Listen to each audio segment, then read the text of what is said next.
L'oggetto della nostra ricerca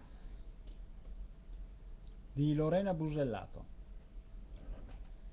Fonte della mia amarezza mai divelta, forse scorpione del sogno, per il momento sgomento, anche estuario, che in mari magni si riversa e tutto amalgama con le conchiglie della risacca,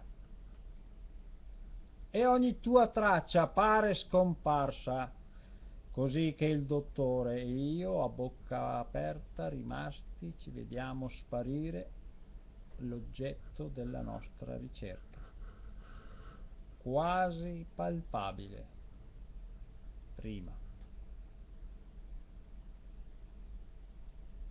Edar Production, Isole Sparse, Renato De Paoli, 12 dicembre 2014, Vicenza.